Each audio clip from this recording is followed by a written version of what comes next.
The Kosovo Specialist Ekipi I programit për komunikim dhe ndërgjegjësim I dhomave të specializuara të Kosovës takohet shpesh me njerëz nga mbar Kosova për t'i informuar për gjykatën, për të dëgjuar mendimet e tyre dhe për t'ju përgjigjur pyetjeve që kanë. Sot dëshirojmë të ndajmë me ju disa nga pyetjet që na janë bërë dhe përgjigjet tona. Pse disa informacione klasifikohen si konfidenciale?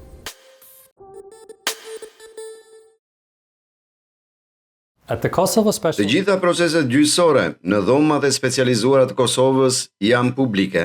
Gjykatësit mund të vendosin që disa seanca gjyqësore të jenë private apo të mbyllura, të urdhërojnë klasifikimin e disa pjesëve të dokumenteve si konfidenciale apo redaktimin e informacionit për të mbrojtur dëshmitarët, viktimat ose pjesëmarrës të tjerë në gjykim. Këto vendime, gjykatësit I marrin pas një shqyrtimi të kujdesshëm dhe rast pas rasti. Kërkesat për këto masa mbrojtëse I parashtrojnë mbrojtja dhe prokuroria. Secila palë kanë të drejtën të shprehin mendimin e vet në favor ose kundër masave mbrojtëse të propozuara, para marrjes së vendimit nga gjykatësit.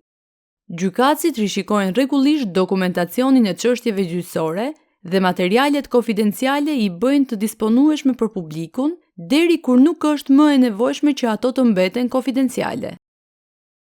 Dhomat e specializuara të Kosovës janë transparente në lidhje me proceset gjyqësore dhe të gjitha seancat publike mund të ndiqen përmes internetit në faqen e internetit të dhomave të specializuara të Kosovës në gjuhën shqipe, serbishte dhe anglishte. Seancat mund të ndiqen edhe nga galeria për publikun. Video incizimet e seancave të mbajtura, si dhe videoklipet informative si ky, mund të shikoni në faqen e internetit ose në kanalin YouTube të dhomave të specializuara të Kosovës.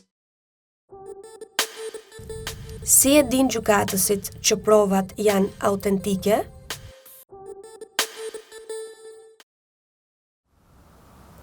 Edhe mbrojtja, edhe prokuroria kanë të drejtën të paraqesin prova që I konsiderojnë relevante dhe vërtetimin e argumentave të tyre. Krahas kësaj, gjykatësit mund të kërkojnë edhe prova konkrete për të përcaktuar të vërtetën në çështjen gjyqësore përkatëse.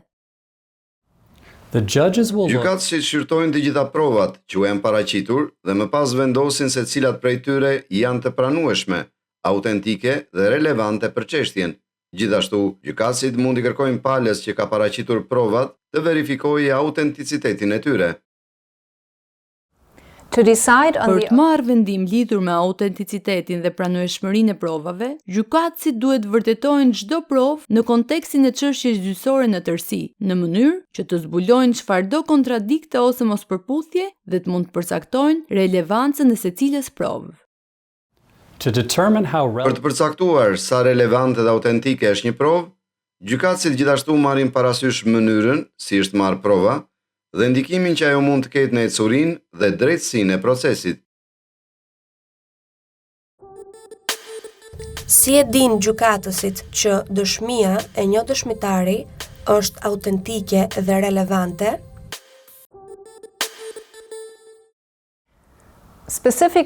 Për deklaratat të dëshmitarve, vlen rregulla të veçanta. Gjatë vlerësimit të rëndësisë së dëshmisë së një dëshmitari, gjykatësit duhet të mbajnë parasysh jo vetëm atë që thot dëshmitari, por dhe sa I besueshëm është ai. Dëshmitarët që thërret prokuroria mund të merren në pyetje nga avokatët e të akuzuarit, të cilët mund të bëjnë pyetje për të vlerësuar besueshmërinë e tyre.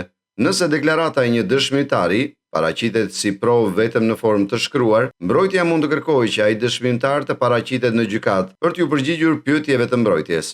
Gjykatësit vendosin nëse prania e atij dëshmitari është e domosdoshme për përcaktimin e së vërtetës apo për vlerësimin e besueshmërisë së tij.